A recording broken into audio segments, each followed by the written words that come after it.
Hello, and welcome to another episode of Into the Woods with Trapping Girl. I am your host, Linda White, and today I have on my show, which would be the very first male ever, Jake Middlebrooks. And he is out of Nebraska, right? No, No, I'm out of Arkansas. Arkansas. Right. Yes, I knew that. We're actually going to see you whenever we're down there. I totally forgot all about that. Yeah, Sorry about that. be fun. That's So, fine. so Jake, tell us a little bit about yourself because I'm pretty sure people are kind of wondering why you would be my first male, but I think you've got some interesting info for us. But before we go into all that, why don't you tell us a little bit about who you are and some of your background? Um, I'm an Arkansas trapper. I've lived in Arkansas my entire life. I really only got into trapping later in life. Kind of about the time I turned 30, I got into it. I've got a Facebook page called Big Creek Fur, and you can kind of view some of our success there. Um, but I kind of got into trapping because I was really just wanted a one coyote to tan, and as soon as I saw my first coyote in a trap, I was hooked. Uh, that's kind of how I got into it, and Now, were you hunting or really that's it. anything prior to that? Like, was this your first Yeah, outdoors experience yeah. or? No, I deer hunted before that. I hadn't really turkey hunted in that, and I kind of got into turkey hunting through trapping. Uh, but I deer hunted a little bit before that. It wasn't my first experience in the outdoors. I just actually saw a coyote at it where I'd taken a deer carcass, and I went back there later and there was a coyote there and saw it, and I thought, well, that's a beautiful animal. I'd like to have one of those to have mounted or tanned. And started trying to catch them, and it took me a little bit to get them figured out, but when I saw my first one, that was it. I was hooked. Went out and bought more traps later that year, and Now, now I run traps. how long have Go you ahead. been trapping? I'm sorry. uh about 10 years, I'd say 10 years for sure. Wow. And now you don't just land trap. I mean, you're doing it all. I've seen some otters and other things too, so you've branched out a lot just from that one coyote, huh? Quite a bit. It's really, I've got quite a nice trap collection now, and plan on adding more. But I go into properties and people will call me or ask me when they see me, hey, I've got beaver that are messing up my pond, or I've got an otter that's killing all my fish, and I'll go in there and try for these people to catch them. But I always ask, while I'm doing this, can I trap coyotes here as well? And usually they're glad to get rid of coyotes as much as anybody, especially people that have cattle or sheep or something like that. Um, I've really, with a lot of the guys that I trap for here, the property owners that where I live, Hmm. I've developed good relationships with them. They got a problem, with an animal, a coyote or something killing livestock, I'll come out and trap for them anytime. Uh, I have a lot of fun doing it too, and that's another thing to me, the relationships you develop with the landowners. Uh, that's just as fun as catching the coyotes too, because a lot of these guys are just good country people. They work hard and they appreciate somebody coming out and taking care of problems with them on their farms. Right. Oh yeah, absolutely.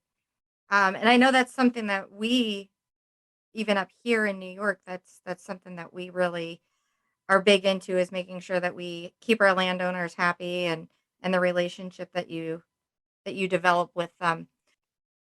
It's important. I mean, if you go out there and you don't make that person happy, they can find another trapper around probably. I Oh, really don't have that in my area, but making the landowners happy, that's important. It's just as absolutely. important, I think, as catching them. But if you're catching critters, you're making landowners happy. Yeah, absolutely. Absolutely. Now, is there a season for coyotes or is it all year down there? There is a season. I think it runs from around the 1st of August to the end of March. But the state I'm in, Arkansas, has realized that our turkey populations are in decline, and so they've done stuff. They've created a program where you can get a predator control permit and hunt uh, hunt and trap year round, as long as it's a a turkey predator. When I'm talking about turkey predators, skunks, possums, raccoons, bobcat, fox, and coyote. That's, I mean, year round. I've got a permit to trap them year round. Oh, wow. That's nice. And now is that what you do for a living? Is that your main source now, or is that on the side? It's on the side. I also work for a living, uh, but the more and more I get into this trapping, the more and more a little bit of income I can generate from it.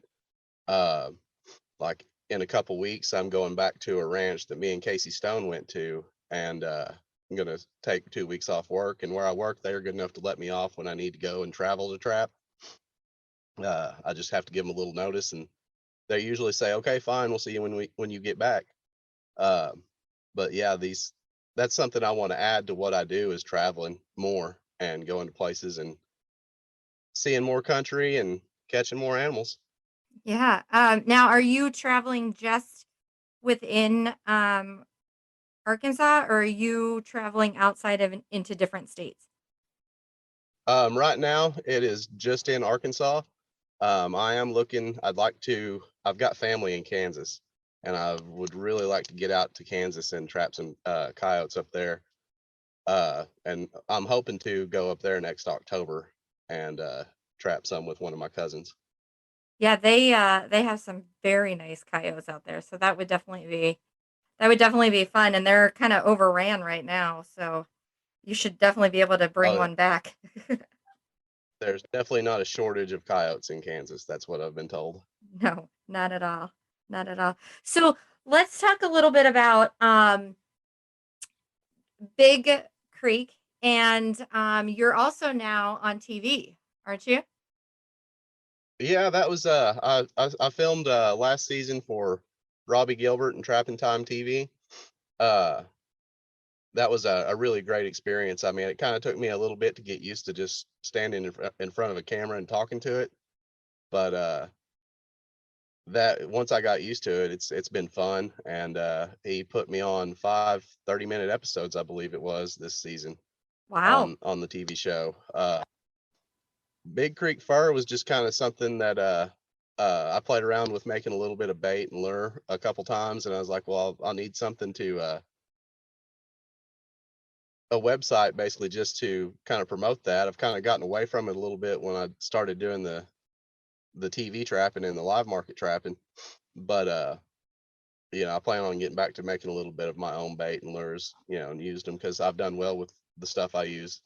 I will say this much, it'll be hard for me to leave the final step bait behind. I like to have that bait in my bag at all times because I just really, really like that. I think Michael does a good job on it. And so that's his y'all's products will be in my bag pretty much all the time. I appreciate that, and I'm sure he will too. Because right now he's a little hurt that you're the first guy that ended up on the podcast. So that maybe that'll ease his pain just a little bit right there. Um, but yeah, no, and I Sorry. I think it's great though that like trappers do that, like that they're making their own baits and lures, because a lot of them that's a good way to utilize some of the byproduct of the animal if they're not selling it to bait and lure makers. Exactly. I mean, it's just why wait? If you know that bobcat meat, for example, is used in a bait and you're catching several bobcats, it's just a little bit extra work deboning those cats out and grinding it up. And why not use if you're going to harvest the animal, you might as well utilize every part that you can. With my bobcats, I'll sell skulls. I've got a guy that I need to dig through my freezer and get them out for him, but he's been bugging me a little bit about buying my bobcat skulls off of me, and he's offering a good price. I just have not had the time to get in there and do a freezer clean out, but I've got a pretty good selection I need to sell him. uh but yeah, utilize every part of the animal that you can. That way it's not wasted, I guess is what it could say. And that when I tell people that too, they're like, you're trapping cats, what do you do with cats if you don't have a live market for cats? And you explain to them, some of them know already that, well, I sell the pelt and then I harvest the meat and I'll harvest the skull, take the glands out, put them back and freeze them, that way. And if people are on the fringe of, well, I don't really want you trapping cats here, if you're just gonna skin them and throw the body out, that kind of changes their mind. They see that, none of it's wasted. And Right. I think that's important. I think that's important for people, whether they're in the trapping industry or outside of it, to see. It's really important for us as trappers to use as much of the animal as possible. And some, right now are out there and they're thinking like, well, the fur market is really low, but they don't understand that there's so much more to the animal than just the fur. So I think that's definitely an important thing to point out to anyone who is trapping or getting into trapping, or maybe, doesn't really even understand what trapping is about. I mean, absolutely. Another good example is your beaver and your beaver caster and the oil sacks. There's so many things you can make out of, you know, with all the things that that a beaver offers you. And I'm not a water trapper at all. I've caught a few beavers and otters, but it just seems foreign to me to be in, wading around in the water when I want to be on the ground setting dirt holes and stuff like that. I did have a lot of fun though on a few places where I went in and the beaver hadn't been messed with before. And they were easy to catch. I've got one property where there was 2 or 3 people that had trapped it before me, and I had 3 or 4 beaver in this is a good sized lake. And I talked to Michael about it a little bit, trying to get some advice from him, and he gave me some good advice. Another buddy of mine I go to for advice is Mark Connor and Brent Overton. They're excellent beaver trappers, and they pretty much narrowed it down and made it easier for me to catch these beavers that had been educated. And one of them was, I mean, I got this one in a snare, and it was, I want to say it was pushing 60 pounds. I didn't weigh it, but it was an old beaver and it'd been around and had seen 2 other trappers besides me. Wow. And they didn't, that was that was a milestone catch to me, because catching an educated beaver, they can be tough. Oh yeah, absolutely. It's funny that you said that you asked Michael about it. You'll have to come up sometime to New York and you can go beaver trapping with him. There's been quite a few people who say, oh, he makes it look so easy, and he really does. But I like being dry and on land, but he does a great job. Uh, Me too. If I don't mind being in the water when it's a little warmer, but if it's cold water, I really don't care for it. Well, then Just then maybe you shouldn't come up because it's normally freezing up here. I'll just wait for you guys to come trap in Arkansas and come watch. That sounds good. That sounds good. So you've you've mentioned quite a few times about that you live market trap, and that's actually one of the main reasons that I wanted to have you on, because you know, we've really just connected over Facebook, and you put a lot of pictures and everything out on Facebook, and then even now with being on the TV show, you explain a little bit about live market trapping, and it's really been interesting to me because we don't have a live market up here. And quite honestly, before you, I didn't really know very many people who live market trap, and I find it fascinating, really. Um, Not only just because it's something different, but because, like a lot of things with trapping, there's those myths and things behind it that people don't understand. And myself, I was even a little like, wow, that's kind of neat. Didn't think of that. So can you explain a little bit what is live market trapping and what's all involved? Well, when we're catching these coyotes for the live market, we're selling them to a what's called a fox pen. Some people call them game pens. You're taking that coyote out of a trap or out of a snare, and I give my coyotes meds. Not everybody does that. I give them penicillin and Dex right there at the trap set. Uh, Put them in a dog box or a cage in the back of the truck, and transfer them to another cage when I get them back to the house. And then I will take those coyotes to, like I say, a fox pen, and they're released inside this enclosure. Some pens are some are 50 acres, some are they vary in size. Uh, some of them over in Mississippi, I've heard there's one over there that's 17,000 acres. Wow. But these coyotes are then released uh, into these pens, and they're used to train hounds for coyote hunting. Okay. Uh, And now how like before we talk about the pens real quick, but now how do you get them from in a trap to the back of your truck? Now I've watched you, like I said, on TV, but can you explain really that process? Because I'm sure there's quite a few people back there thinking like you just picked this coyote up or like what's happening. Um, it's kind of interesting to see how you do this process. So could you walk us exactly through how that works? I use a catch pole to handle these animals. I also have a set of they're I got them from Southern Snares, which if you're not doing business with Southern Snares, you need to be. Brian's a great guy. I'm putting that out for everybody. I know you guys know Brian Hmm. pretty well.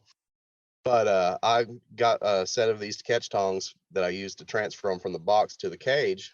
But at the set, I'm using a catch pole. Just I've got two different ones.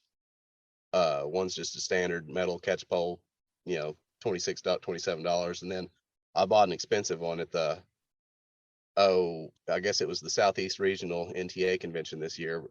Brian had one there that was really nice, and I got it, and I absolutely love it because it's fast and it's easier to handle and it's way lighter. But I'm using this catch pole, taking these to control these animals. That way they they don't bite me or hurt me, and it's easier for me to handle them. I've seen people hand grab them, and that's just something I'm not willing to do, especially after I got bit a couple weeks ago, transferring a coyote out of the truck into its pen here at my house. Yeah, I saw that. But the Are catch you pole, okay? that's a yeah, it's getting better.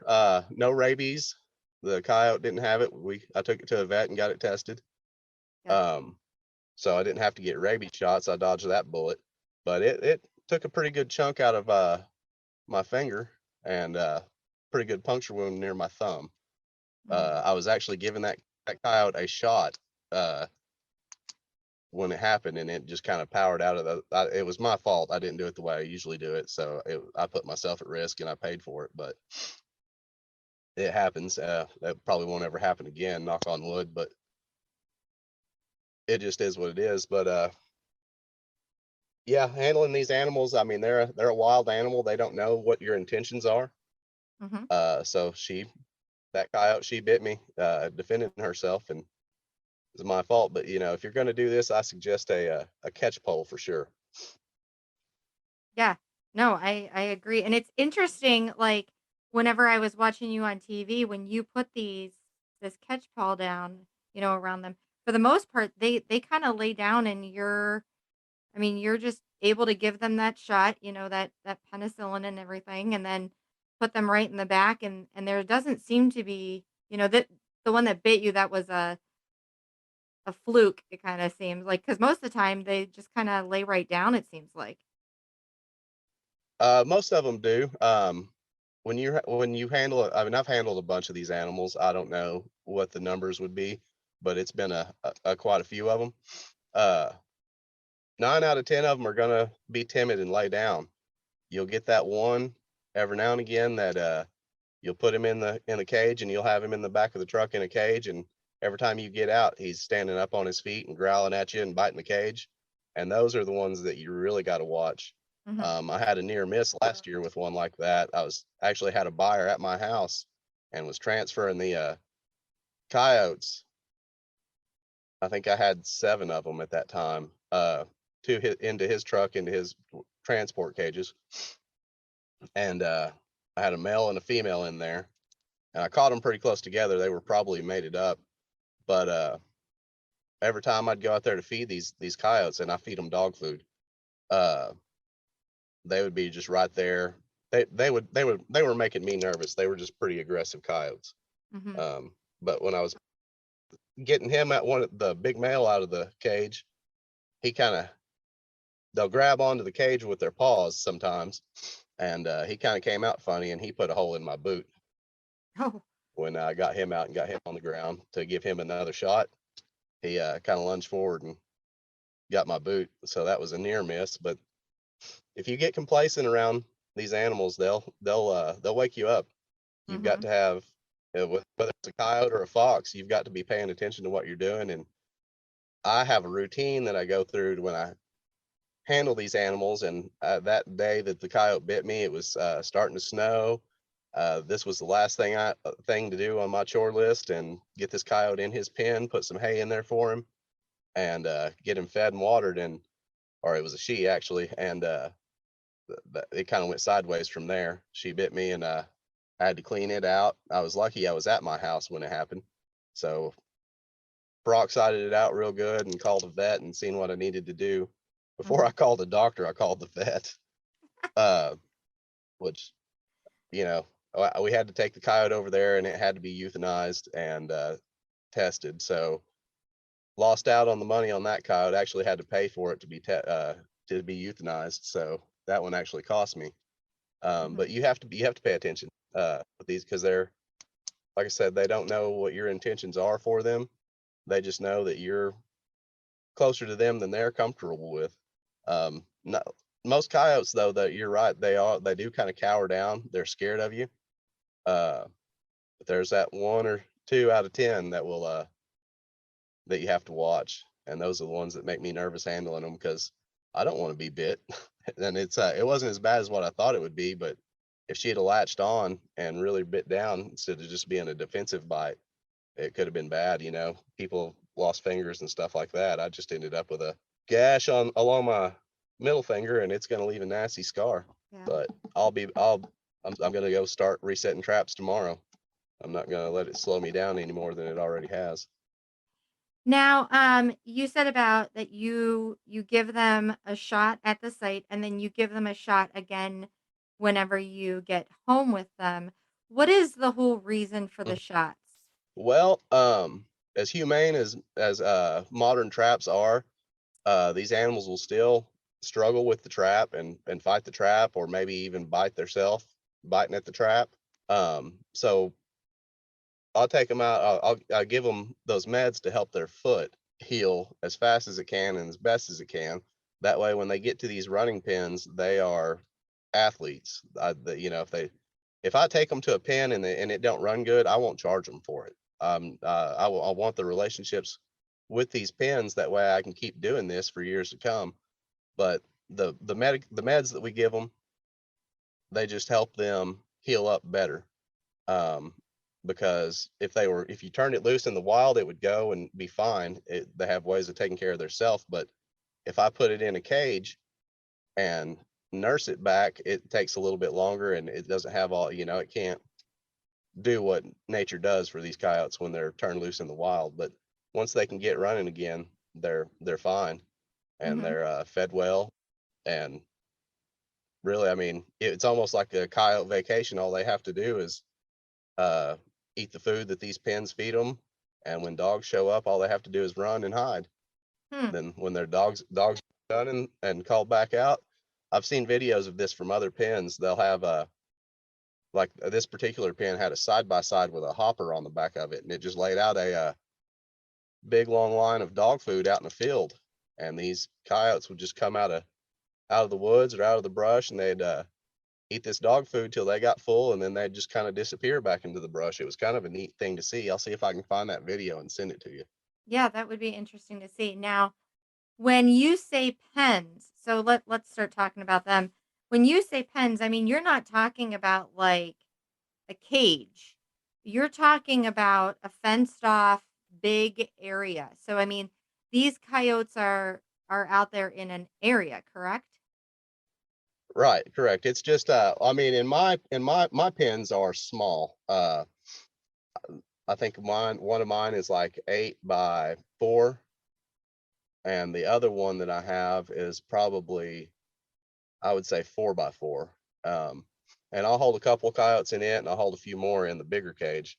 But when they get to these pens, uh, yeah, they have all the room it's just like being in the wild for them.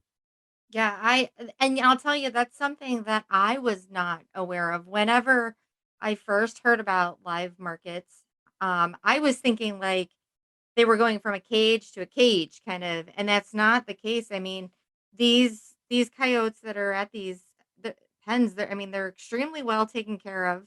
It seems like they have a ton of room.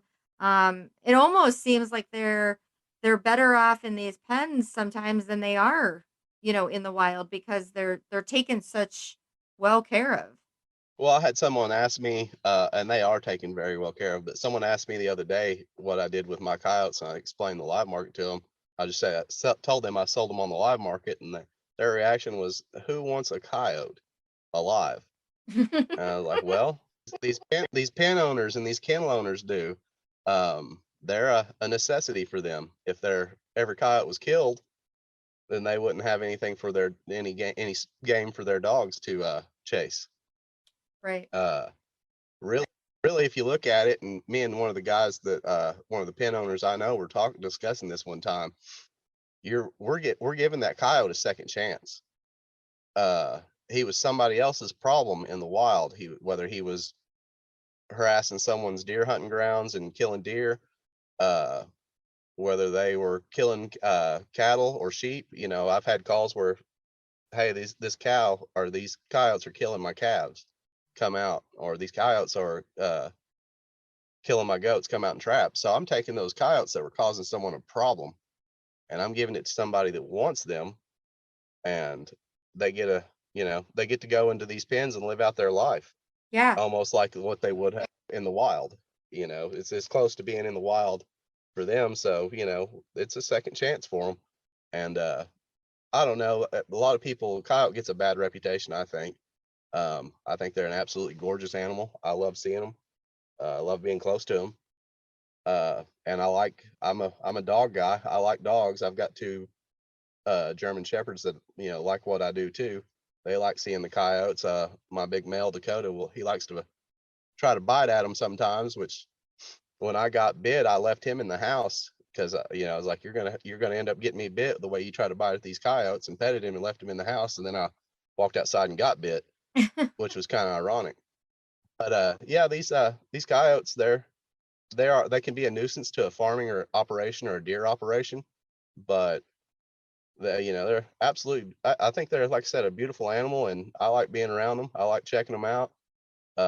And if we can get them out of my area and off to someone that actually wants them for their pen, well, that's even better. Right. Right. Yeah. Now they're doing a little bit of good and not causing issues. So yeah, absolutely. Now, if somebody wanted to get into live market trapping, I mean, I- I've heard different things. I've heard that it's kind of an exclusive group that these pen owners don't just let anybody in. And then I've heard other people say, "Oh, you can just sell off to a live market and it's not a big deal." So how would somebody get into live market trapping if that's something they wanted to do? Well, I think first of all, you need to invest in the right equipment for catch, because not all traps, in my opinion, are created equal. Mhm. Um, so that's the thing a person needs to do. They need to have the right traps or I use cable restraints. I don't actually use snares. Snares are legal in my state, but I like cable restraints too because the locks relax. Uh, but then you probably need to find where, like, a hound association, or if you're lucky enough to live next to a running pen. There's some guys in my state that they live right down the road from these pens. They can take them out of a trap and take them straight to the pen. The closest one to me is probably an hour and a half away. So I've got to hold these coyotes, and I hold them till I get five or six, and then I'll make that drive. Um, but you're not in my state, and it might be different in other states. You're not. I don't think somebody's going to come from out of state and show up at a pen and say, "Hey, I've got coyotes," because it's kind of, there. It is kind of an exclusive group. Uh, Not all these guys trust. They've been burnt before with bad coyote people. They show up and get a coyote from somebody and take it back to their pen, and then it's got a bad foot and it won't run, Mhm. or something, some other issue. So there's a trust issue that's important in the live market. Um, some states, I think, though, that you can probably go out there and come from out of state and maybe sell your coyotes. I know there's some guys that do travel and do live market. Hmm. Uh, but you're gonna have to get to know the pen owners some. Right. that and have the right equipment and show them that you can produce good coyotes. Yeah, I could see how that would be very important. Now it is illegal Uh, to transport coyotes across state lines that are alive, correct?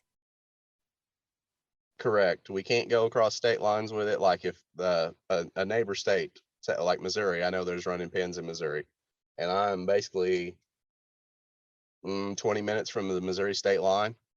Mhm. Uh, but I can't take a coyote from Arkansas into Missouri legally, and I can't bring one from Missouri to Arkansas legally because I've got places in Missouri that'll let me trap too. Um, if you do bring them across the state line, I think you have to have like they might be like import papers, and they have to be checked out by a vet. I Oh, believe is how that works. But some, it does happen. People do get the permits. If say there's somebody they're going to Indiana anyway or something like that, and there's a lot of coyotes there. Somebody has them pinned up. mhm. I've known of pen owners going to get them that way, but they have to pay for the permit and they have to have a vet check them out. Yeah. It's Oh, a yeah. whole lot of trouble across the state line with a coyote, Yeah, and and really it doesn't make those laws really don't make sense to me. I know it's probably has to do with rabies, but or other diseases that these animals can carry. But where my buddy Casey Stone, I trap with him some. He lives right on the Missouri border, and some of the farms he traps, their fence line borders Missouri. hmm, So who's to say that coyote didn't come from Missouri that he's catching? And right. some of the properties I have, they might be 5 minutes from the Missouri border. Who's to say that coyote didn't come from Missouri? When Right. they Yeah, don't it's they don't know what a state line is. right. Yeah, absolutely. It's not like they were like, "Oh, well, I can't cross that line there." So, yeah, no, you're absolutely right. That does seem a little ridiculous. That's like almost, I mean, getting off topic, but like where we're at in New York, we're not allowed to take fruits and vegetables over to Canada because it may transport bugs into Canada. And I always think that's so funny because I'm thinking like they can literally fly across that border. Like there's Yeah, nothing that's yeah, keeping them. yeah. Some of the I don't know what those laws are all about. I'm sure it was for rabies or other diseases, but these animals are going to travel naturally. Mhm. Yeah, absolutely. Absolutely. Well, that's interesting. I find this whole thing extremely just fascinating. That it allows there to be another use for the animal, and I think that like we talked about before, you want to use the animal as much as possible. Trapping isn't about killing. It's about, you know, conservation and helping out other animals and all of that. And this is like you said, another great, it's giving them a second chance, another use for the animal. And it sounds like they're very well taken care of. It's not like they're in this pen and they're starving or anything. It sounds like some of them maybe would be eating better there than they would be in the wild. Yeah, they do. They are taking really good care, and I agree with something you just said 100%. Trapping is not about killing. It's not barbaric. Uh, it's about conservation and preservation of our outdoors. Hmm. Um, that's why the state I'm in is issuing these predator control permits because our biologists have recognized our turkey population is in decline. What can we do to help it? Well, they've let us as trappers or predator hunters take the gloves off and pursue them year round. I don't like to trap in the summer. Where I'm at, there's ticks and chiggers and stuff like that, and it's just not fun. The bugs and all that are not fun in the summertime. But I will come out if one of my landowners is having a problem with coyotes or some other kind of animal. Like this last summer, raccoons kept me hopping pretty good. Uh, People would come out and they're like, man, I'm losing 5, 6 chickens a night to raccoons. I need somebody to come out here and trap them. Can you do that? And absolutely. But if I'm going to trap in the summer, I'm probably charging someone for it. And do you go on a lot of, calls like that, like nuisance control calls that they're having issues where they're killing this or, their chickens are disappearing and everything? Or do you go on a lot of calls like that lately? Their chickens being killed or something like that? Do you have that issue a lot? Yes, I stayed pretty busy last summer. I figure it'll be the same this summer. Thing about the chicken trapping around chickens, it's mainly raccoons or possums that are doing it. So that's not as bad, as hard to do as setting a dirt hole or something in the middle of summer. Because when it's summer and everything dries up around here, our ground's like concrete in a lot of places. So you're not gonna get a trap in the ground sometimes because the ground's so hard. But yeah, these people that maybe it's just a backyard chicken operation, or they just have chickens for their personal use of eggs and all that. Several people like that this summer called me and were having trouble with either that or raccoons or stuff getting into animal feed where they stock, in their barns and stuff like that, where they stock feed for horses or cattle or sheep. They'll have raccoons come in there and tear up the bags, or possums come up in there and tear up the bags, and they'll want them gone. That's where in the summer you'll catch a lot of young raccoons, they're just trying to make a living eating, but they're causing damage to somebody's operation, so they got to go. Right. Yeah. Well, I have one last kind of question for you. I don't know if you have listened to the podcast regularly, but I've been putting everybody on the spot. I was asked this question on a podcast that I did, and it kind of, I guess, like sparked something in me. So now I'm asking everybody. All Trapping right. does trapping does get a bad name, and you've got tons of lawmakers out there who are trying to put, an end to trapping, or they don't understand it. Do you see that there is any way to get a happy medium out there? Obviously you're saying right now, I'm out there with farmers, and our biologists have noticed that turkey population. I mean, there's obviously a need. So do you see that there's any way that maybe we can figure out a way to come together? And if so, what would that answer be? What would it be? What do we need to do maybe as trappers, or even like the biologists or whatnot, to help come together? Do you see if there's a way that we could do that? Um, I think the general public they're not educated about trapping. Uh, that's one thing that more people need to trap, in my opinion. Mhm. Uh, but education, uh, letting people know, hey, this is not a barbaric thing. We're not out here just hurting animals. Uh, these traps that we use, and they hold like handcuffs. They don't clamp down. They don't break bones.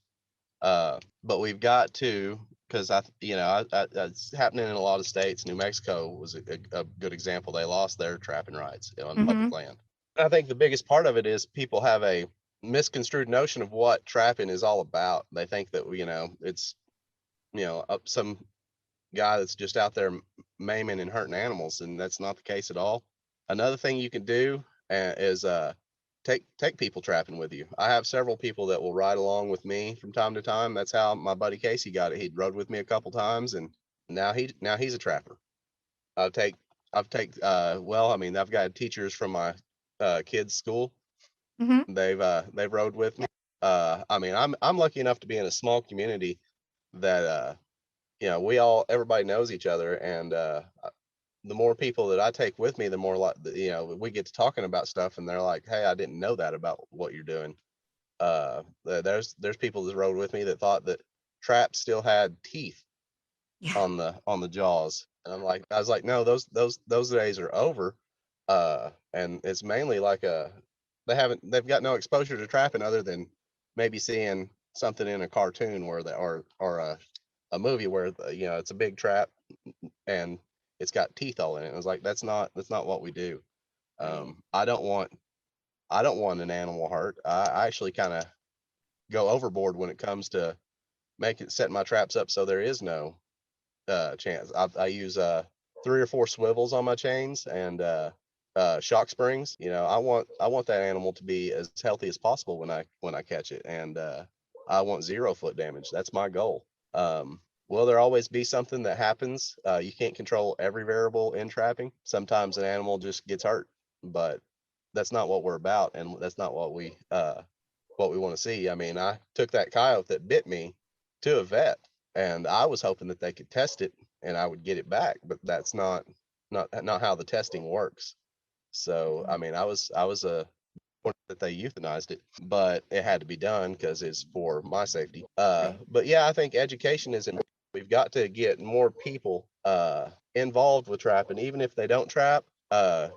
Your deer hunters, people that are serious deer hunters, and I know a few of them, they're starting to see, and if they're not starting to see, they need to see the importance of what a trapper can do for their deer leases, for their, just any of it. I mean, one of this place me and Casey went to, that's what they're about there. They have some high fences there for deer, and we trapped on they want these animals, which are causing a nuisance to their operation. They want them gone, and they're people are. I think people are starting to see that, but you also have those people that no matter what we do, they think we're out here hurting animals, and that I don't know that you'll ever change some of these people's minds. Right. But we to protect our rights, we all need to be involved. You need to be a member of NTA, FTA, your state association. That's the people that speak up for our rights, and they have politicians' ears. That way they can call them and they can be the voice for us. Our associations can be the voice for the trappers. But if you're trapping, you need to be in those associations because that's important. That's our public relations right there. And another thing I think is important, and you're doing this, the kids corner, Trapper Girl, all Mhm. that right there is, I think that is extremely important. You're getting people that, and there's some pretty awesome trappers out there, uh, that are women that just have, they haven't had that spotlight. And I think the more women and children that are involved in trapping and can show that it's humane, the better. I take kids with me from time to time. I've got a little cousin named Kyler, and a couple of years ago, him and his buddy rode with me all day. We had a blast. You just need to reach out to people and explain to them. My wife kind of jokes that that's all I talk about is trapping, but it's what I love to do. I love the people that I've met through trapping. So I'm going to talk about it, and I'm going to try to shed a positive light on it every chance that I get. But it takes all of us doing that, and it takes our associations doing what they need to do. And you know, that right there is important to me too, being a member of the associations, because going to these conventions, going to being you get additional information to make yourself a better trapper Mhm. uh, at these events and through all these. But I think more people need to do what you're doing with the kids and getting women involved with trapping. It's got to be an all hands effort, or we are eventually going to lose those rights. I saw the other day that West Virginia is going to have a fight for their trapping rights, and even in my state, down near Little Rock, someone was trapping, or I don't know if it was a staged event, but somebody's dog got caught, and it was on the news the other day, and they were making a big deal about why someone would set a trap in near this trail. Well, they just don't understand that they're going and taking their dog to a park to walk at a state park. Well, coyotes are in that state park too, and Mhm. coyotes use those trails. Mhm. It needs to just be you can't education that yeah, that's what we need is more the public to be educated that they need to know that if they take their dog uh, to a state park to walk it out in the wilderness, that maybe it needs to be on a leash. That's just it's I think it's going to be an uphill battle, but we got to fight it. Yeah. No, I fully agree, and I think that, you touched on something that's very important that, you said that your wife talks or says that all you do is talk about trapping, but I think that's what we need to do, there's so many people out there that I've talked to that maybe don't share on social media or don't tell people that they're a trapper because they don't want the backlash. Well, in my Hmm. opinion, like yes, there's somebody who could give you some backlash or whatnot, but I think the more that we talk about it openly, freely, there's nothing wrong with being a trapper. So why would we hide that? And I think that that's really important to do, like, yeah, I'm a trapper, of course I'm proud to be a trapper. I think that that's Exactly. really important. And and the more you talk to people about it and tell them, this is what I do. I mean, I had to explain to work, hey, I'm taking off a couple weeks to trap, and they're like, you're doing what? And I explained to management where I work, this is something I do in my spare time, and turning into where people are calling me from other places, and they, explained how it all works, basically kind of what we're doing here. And they're like, wow, we didn't know that still went on. And this kind of changed their perspective on it a little bit. They, once they see that it's a humane sport, it's a fun sport, and people can make a little bit of extra money. I know the fur market's down right now, but you're still going to make a little bit of extra money. And if you're not making in a little bit of extra money, you're still making those memories, Mm-hmm. and you're still spending every day outside. But you just have to change people's perspective on what we do, or try to. But like I said, there's going to be that section of the population that no matter what we do, we're Neanderthals. uh those people, just they'll never get over it, and we just have to voice our opinion as much as the antis voice their opinion. And that's something that I think we all do a poor job in, uh and all need to do better. There's some guys out there that are doing a really good job of talking and conversating with people that are anti-trappers, and changing their mind, and we need more of that. Yeah. No, I fully agree. I fully agree. Well, we're coming up on my hour. I try to keep these about an hour because I feel that people kind of lose interest after that. But is there anything else? Okay. Is there anything else you would like to add that we didn't touch on? um No, that I can't think of anything else. I've really enjoyed talking with you today. Hopefully I'll get to see you guys in a week or so when you guys are in Arkansas. Uh, we'll go over. I told Michael where I wanted to meet. If you guys can do it, we'll go eat some catfish and see each other in person again. I think the last time I saw you and Michael was in Springfield at the NTA convention. Yeah, that was what, 3 years ago? Yeah, I think so. 3 years. 3 or 4, I think. Yeah. It might have been 3. Yeah, well, it would be great to But see yeah, you again. Yeah, absolutely. I thank you so much for joining us. And if anybody had any questions or wanted to reach out to you, how would they find you? Where would they find you um, at? you can message me, reach out to me anytime on my Facebook Messenger. I'll check that pretty regularly. Um, that would probably be, I mean, if you don't know me and don't have my phone number, and I'm not going to give my phone number out over the uh, Right. podcast, but just send me a message on Facebook or Instagram, and I will get back to you as quickly as I can. That would probably be the best way to get a hold of me, uh, for someone that didn't know me.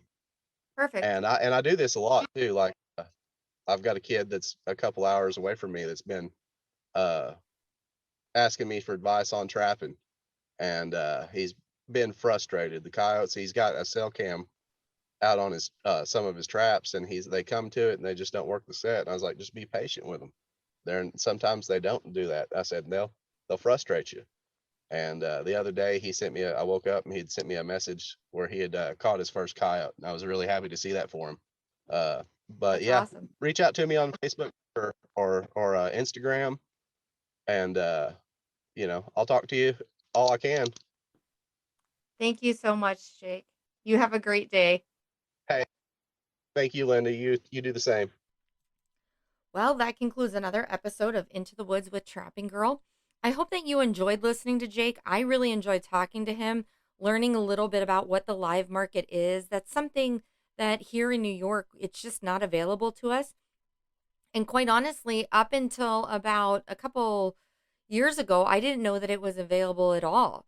So it's something, yes, that they do in the southern states. And I just think that it's good for listeners to hear what that all entails, what the live market does, and how it is another avenue to use those animals that are trapped. Jake is a wealth of knowledge. If you have a chance to sit down and talk to him, I truly hope you take him up on it. Thank you very much. I also like to thank our sponsors, Trevor Barnes from Barnes Hide and Fur, Sawmill Creek Bait and Lures, Trapping Girl, and Adrian Romero from Romero Fine Arts. Thank you very much, and we'll see you again in 2 weeks.